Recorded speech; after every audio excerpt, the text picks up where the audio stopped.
Germans. The German infantry, the Lancers have withdrawn, and they're back in the second line of defence. So we need to push down the guns, track her up all the way round, and she can cross a trench up to 3 metres wide.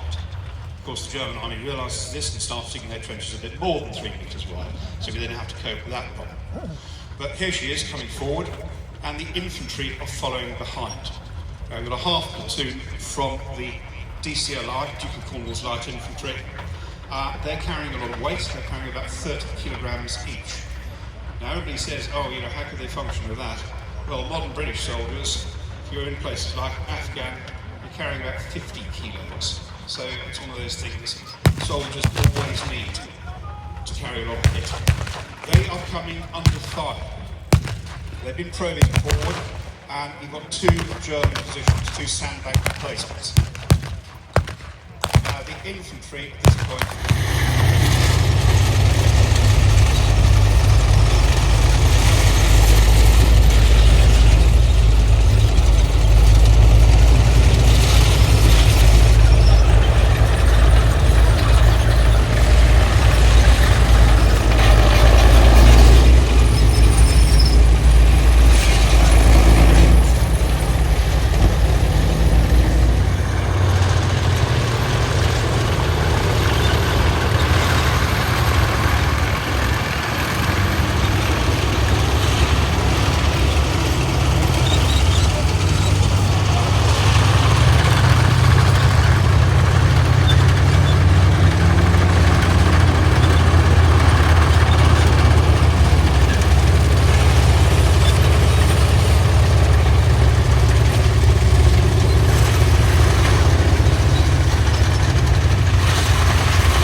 down to about 20 tonnes.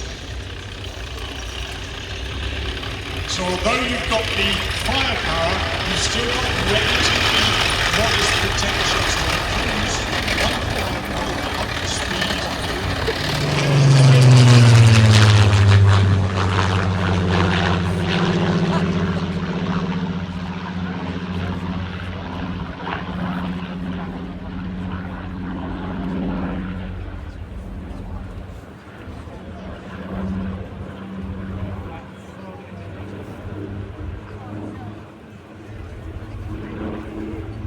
Not going to interrupt the murder engine on the Spitfire. And she's coming round again. Hopefully not on the strafing one. Here she comes.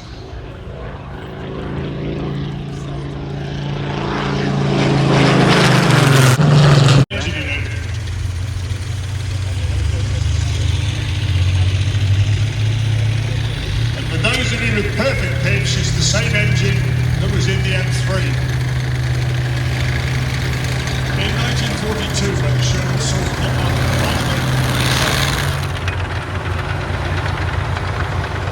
Now the T-34 is designed mainly by a chap called Morozov, and different factories in Russia, even though they are part of the Soviet system, there's still rivalries between them all, and a guy called Koshkin manages to get Stalin's ear and says, listen, look at our design, thicker armour, you're going to need a bigger gun, otherwise the thing that's going there.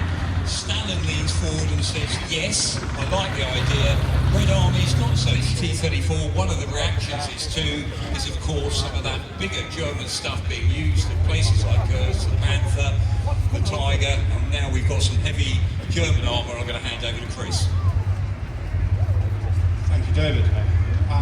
Well, without sounding facile, you've seen some wonderful, wonderful tanks already today, but for a lot of you, I suspect this is the moment you have been waiting for. I don't think our secret that we've been keeping for the last few weeks is safe, so we have today not 1 Tiger, but 2 for you.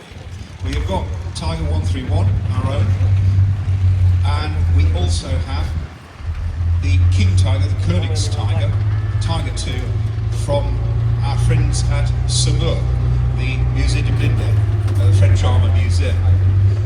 Now, looking at King Tiger to start with, the Königs Tiger, that is a beast of a machine. That weighs 68 tons. The armour on the front is 150 millimetres thick. It's also sloped back at 50 degrees. Now the whole thing with that, since they got the Tiger 1, they've learned a few lessons. Tiger 2, they have copied the T-34 you've already seen. It's unlike the Sherman, with a much better logistic chain, lots more training and maintenance. It's more like 80%. So the tank that's out of action an awful lot of the time is really not going to do you a lot of good. Now the predecessor to the King Tiger is of course the Tiger 1. Now, look over there.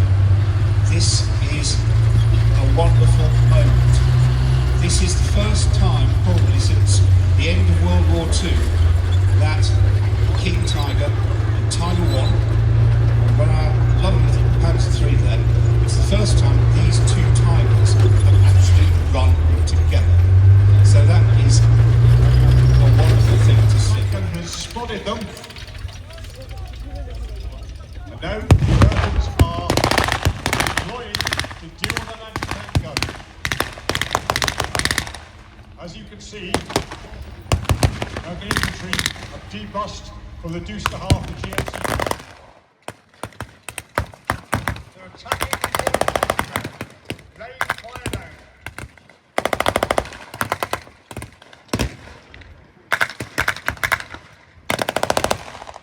The Americans had a Maxim. Not a Maxim gun, had a Maxim. Find them, fix them, flank them, finish them. Find them, well they've done that, or rather they've blundered into them. Fix them, that's what they're trying to do now. There they are, the Germans are withdrawing to a village nearby.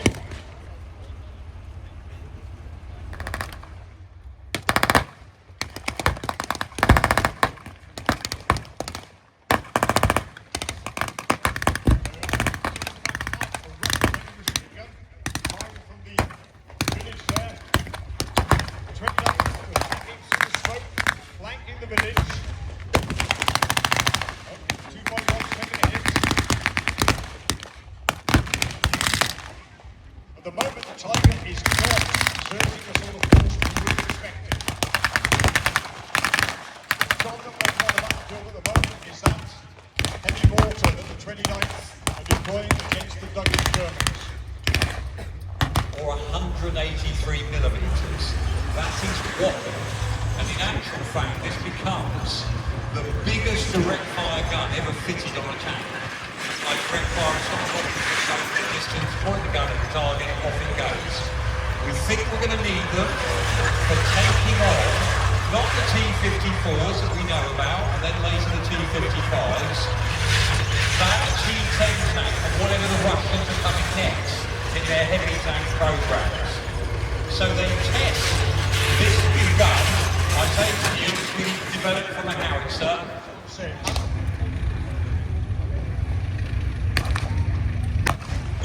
The slightly older design, the M4A1, is not going to be able to cope with the King Tiger by itself. 75mm on that Sherman is not capable of penetrating virtually any of the armour on the King Tiger. But, like the 176 on the A2, is capable. So now the dynamic is shifting a little bit. The water's still coming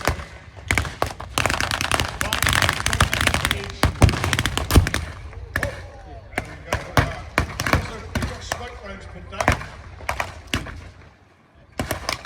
This is the marking position of the American infantry. Firing, discarding Sabo, in other words, a slugger method, has got better penetration than that 120 millimetre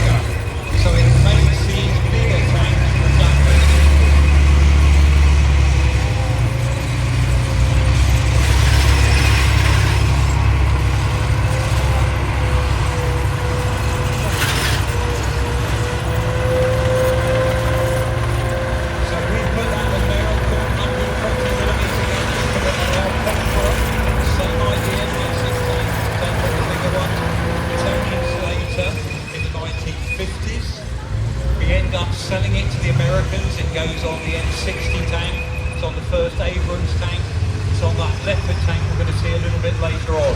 It's a world beater, and it's a rifle gun, it spins around, but it can fire discarding Samo, so what comes out the end at enormous speed is basically a cylinder with a metal dart in, and that will go through what we thought was going to be the threat of those Soviet vehicles, so it's up that game. That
Another T-tank, recognise the characteristic shape.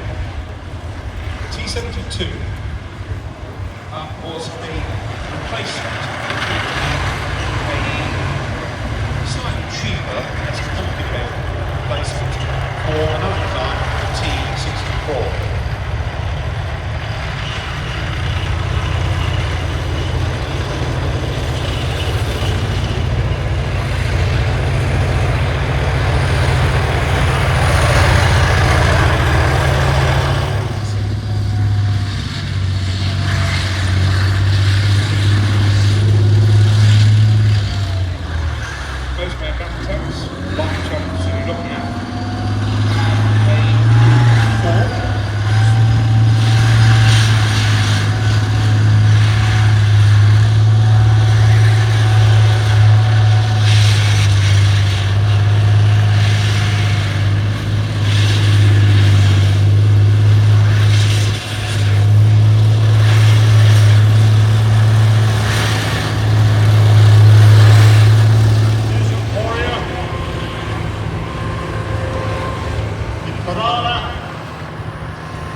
It became pretty clear after the fall of the Warsaw Pact that any potential conflict that Western armies were likely to be involved with was going to be quite small scale. Conflict costs.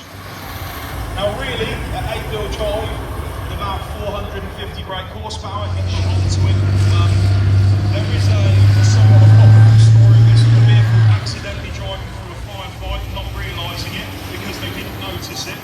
Very much these guys are combat support, they're not there to be on the front line. However, if there is a British Army asset, there's a massive psychological impact, negatively on this, positively on the enemy.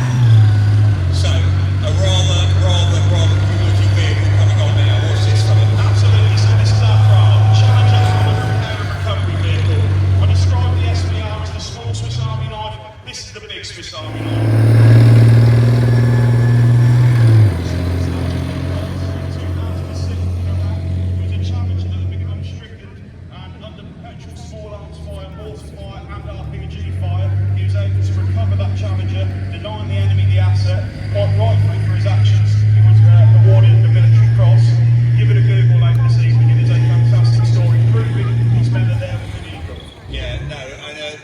Really important piece that's going to be important in the future because again to do that.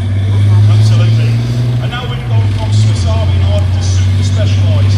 However, this here ticks every box when it comes to being a key asset, a hugely high value target for the enemy and vital for us to protect. What you see here, we need this in order to carry out what we call manoeuvre warfare. Projecting where we want to be, ignoring any form of natural barrier.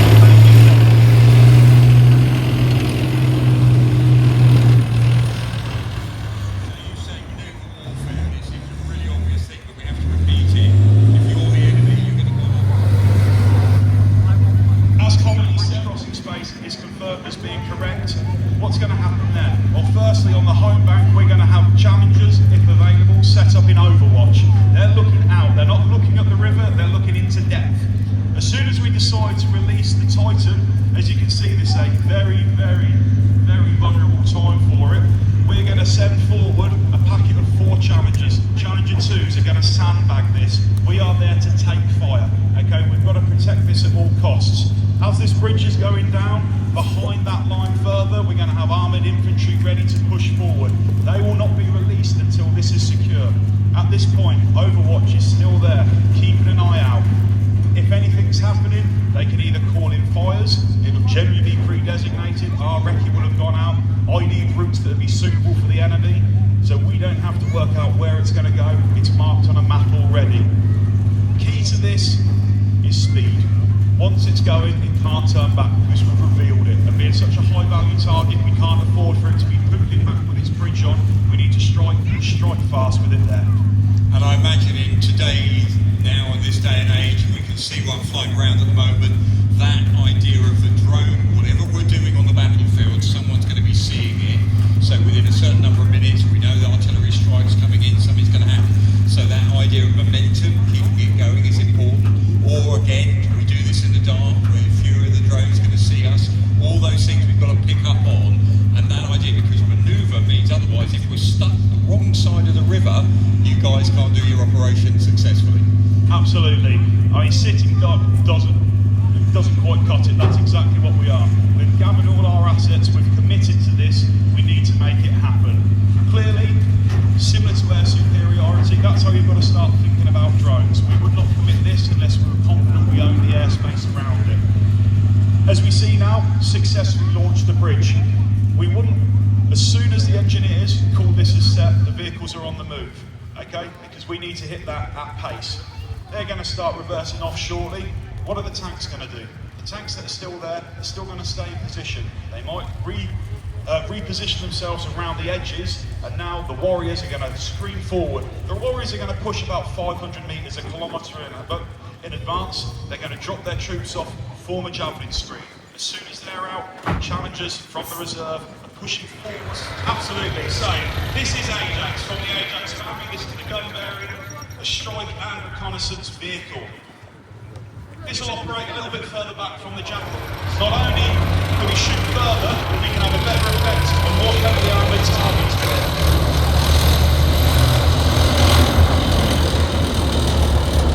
Fitted with an array of sonic sensors that can pick up an ID.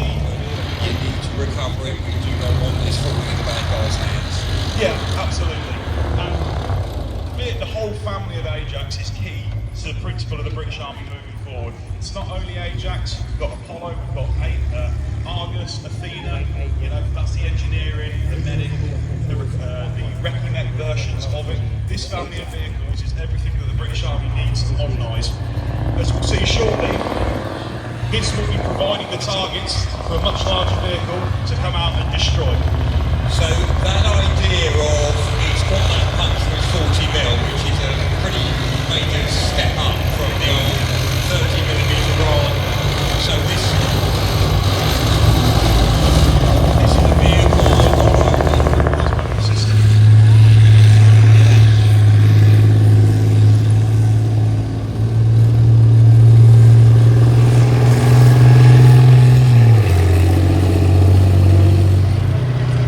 They'll operate just behind the front line of tanks. If we call up an artillery target and they're not sure, they can head forward, ID the target specific without someone guarding it. Even if it's on a secure military establishment, it's that good. And Challenger 3, it's only going to get better. So he could tell you all about what's in it, but then we'd have to kill him all afterwards. So Absolutely. Recce by fire, we can now do that as well. However, primarily, what we're going to want it to do is identify targets for this. Challenger 2, OES, Megatron. Megatron, the vehicle I get to work with every week, so-called Megatron, because all the trials... rather than fighting